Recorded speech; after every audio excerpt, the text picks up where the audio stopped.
મિત્રો આજની વિડીયોમાં સૌપ્રથમ વાત થશે ઓનલાઈન મંગાવેલી વસ્તુ ડિલિવર બોયે ચોરી લીધી। જો તમે પણ ઓનલાઈન વસ્તુઓ મંગાવો છો તો સાવધાન થઈ જાઓ। અમદાવાદમાં ગ્રાહકોની ઓનલાઈન મંગાવેલી વસ્તુ ડિલિવરી બોયે ચોરી કરી લીધી હોય તેવી ઘટના પ્રકાશમાં આવી છે। ડિલિવરી બોયે કુરિયર કંપનીમાંથી 16 મોબાઈલ, એક લેપટોપ સહિત 4.98 લાખના ઇલેક્ટ્રોનિક વસ્તુઓની ચોરી કરી હતી। ઓઢવ પોલીસે આ મામલે ગુનો નોંધીને તપાસ શરૂ કરી છે। મિત્રો અન્ય મહત્વના સમાચારની વાત કરીએ તો 31 ડિસેમ્બરને લઈને પોલીસ ફોર્સ એલર્ટ, 600 કર્મીઓ મેદાને ઉતર્યા છે। ડિસેમ્બર માસના અંતિમ દિવસોમાં નવા વર્ષની ઉજવણી કરવા માટે યુવાગણ થનગનતું હોય છે, જેને લઈને એડવાન્સમાં દારૂ મંગાવવામાં આવતો હોય છે। અમદાવાદ પોલીસે આ દારૂને શહેરમાં આવતો અટકાવવા માટે શહેરની આંતર જિલ્લા 13 ચેકપોસ્ટ શરૂ કરવામાં આવી છે। વાહનોની ચેકિંગ શરૂ કરવામાં આવી છે। સીસીટીવી બનાવીને ખાનગી ડ્રેસમાં પોલીસ તૈનાત કરવામાં આવી છે। 6000થી વધુ પોલીસ રસ્તા ઉપર તૈનાત રહેશે। મિત્રો અન્ય મહત્વના સમાચારની વાત કરીએ તો રાજકોટ સિવિલમાં સસ્તી સેવાના નામે નર્યો દેખાડો કરવામાં આવી રહ્યો છે। રાજકોટ સિવિલની હોસ્પિટલમાં સેવાના નામે તંત્રની લાલિયાવાડી જોવા મળી રહી છે। ઇમરજન્સીમાં દર્દીઓ લાવવા લઈ જવા માટેની એમ્બ્યુલન્સ જ નાદુરસ્ત હાલતમાં જોવા મળી રહી છે। દર્દીઓ ખાનગી એમ્બ્યુલન્સ લેવા મજબૂર બની રહ્યા છે। હાલ સિવિલ હોસ્પિટલની 14 પૈકી માત્ર 4 હોસ્પિટલ કાર્યરત છે અને 4 પૈકી માત્ર 2 જ દર્દીઓ માટે કામની છે। મિત્રો અન્ય મહત્વના સમાચારની વાત કરીએ તો ચાઇનીઝ દોરીની હેરાફેરીનો પર્દાફાશ, 21 લાખનો મુદ્દામાલ જપ્ત કરવામાં આવ્યો છે।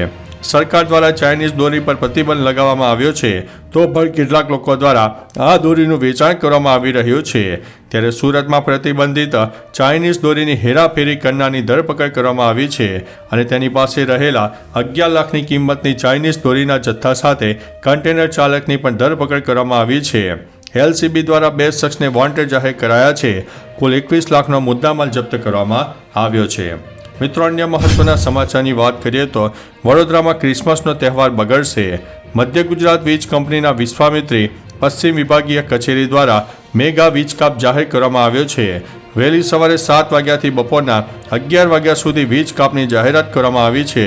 26 ડિસેમ્બરે તક્ષ ફીડર, ફતેગંજ સબ ડિવિઝનમાં આવતા દીપ ફીડર, અટલાદરા સબ ડિવિઝનમાં આવતા ચાણક્ય ફીડર અને સમાજ સબ ડિવિઝનમાં આવતા કેનલ ફીડરમાં આવતી સોસાયટીઓ તથા ફ્લેટ્સના રહીશોને વીજ કાપનો સામનો કરવો પડશે। મિત્રો અન્ય મહત્વના સમાચારની વાત કરીએ તો ડીંગા વાયરસે આ દેશના લોકોનું ટેન્શન વધાર્યું છે। ડીંગા નામના એક નવા વાયરસે સમગ્ર વિશ્વમાં લોકોની ચિંતામાં વધારો કર્યો છે। આ વાયરસ આફ્રિકાના યુગાન્ડામાં સામે આવ્યો છે। ડીંગાનો અર્થ થાય છે કે નૃત્ય કરતા હોય તેમ હલતા રહેવું। આ રોગ મુખ્યત્વે યુગાન્ડાના બુંદીબુગ્યો જિલ્લાની સ્ત્રીઓમાં જોવા મળ્યો છે।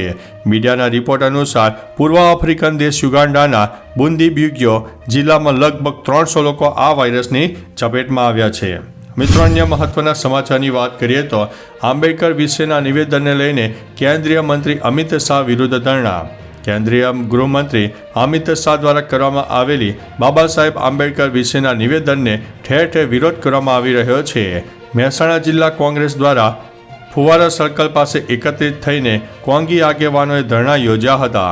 ત્યારબાદ પોતાના હાથોમાં બાબા સાહેબની પ્રતિમા લઈને અમિત શાહ વિરુદ્ધ હાયના નારા લગાવવામાં આવ્યા હતા। મિત્રો અન્ય મહત્વના સમાચારની વાત કરીએ તો ડિજિટલ એરેસ્ટ કરીને ગઠિયાઓએ 52 લાખથી વધુ રૂપિયા પડાવ્યા છે।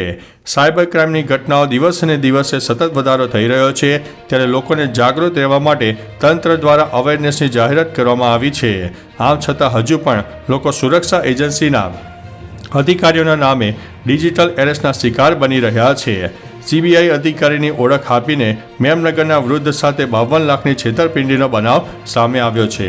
મિત્રો અન્ય મહત્વના સમાચારની વાત કરીએ તો ડમી શાળાઓ બંધ કરાવવા સીએમને રજૂઆત। રાજ્યમાં તાજેતરમાં જ કેટલીક ડમી શાળાઓ ઝડપી પાડવામાં આવી છે। પૈસા કમાવાની લાઈનમાં લોકો શાળાઓ ખોલીને બેસતા હોય છે, ત્યારે આ શાળાઓને બંધ કરાવવા માટે આ અંગે શિક્ષણ બોર્ડના પૂર્વ સભ્યે રાજ્યના મુખ્યમંત્રીને રજૂઆત કરવામાં આવી છે।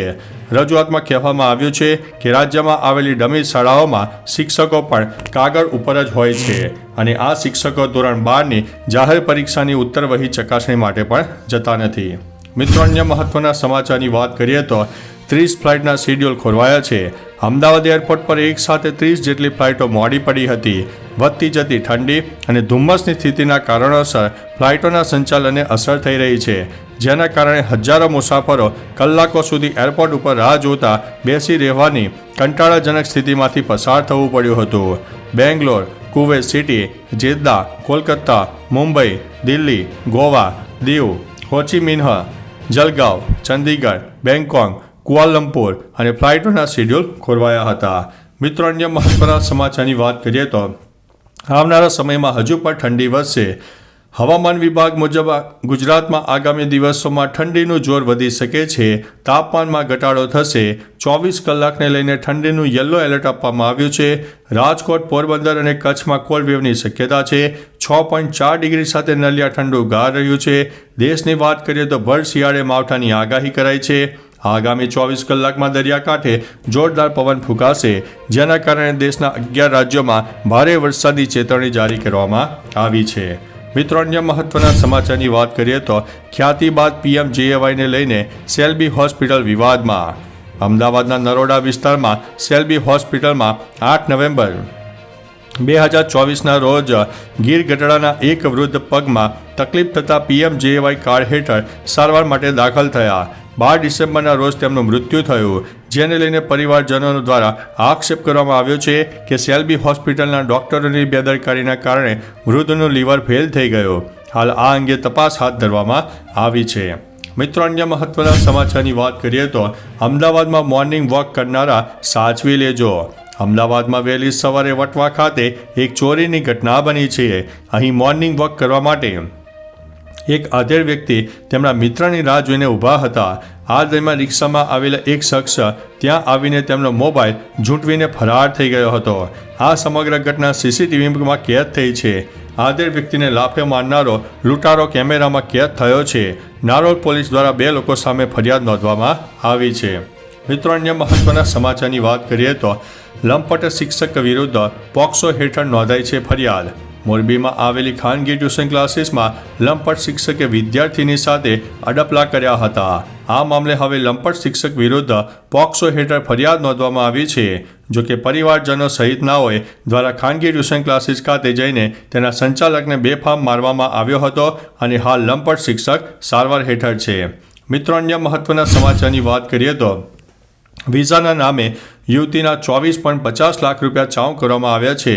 નરોડામાં રહેતી યુવતી સાથે યુકેના વિઝાના નામે 24.50 લાખની ઠગાઈની ફરિયાદ દાખલ કરવામાં આવી હતી. ફરિયાદમાં જણાવવામાં આવ્યું છે કે શખ્સોએ 5 વર્ષના વિઝા અને યુકે કંપનીમાં નોકરી આપવાનું કહીને રૂપિયા પડાવીને નકલી સ્પોન્સર લેટર આપીને ઠગાઈ આચરી હતી. નરોડામાં રહેતા ચેતનભાઈ પરમારે મોટી દીકરી વિનીતાના વિઝા માટે બ્રિજેશ નામના શખ્સને વર્ષ 2023માં મળ્યા હતા. પોલીસે ફરિયાદના આધારે કાર્યવાહી હાથ ધરી છે. તો ચાલો મિત્રો, ફરીથી દેશ અને દુનિયાના સુપરફાસ્ટ સમાચાર લઈને મળતા રહીશો. ત્યાં સુધી અમને રજા આપશો. નમસ્તે.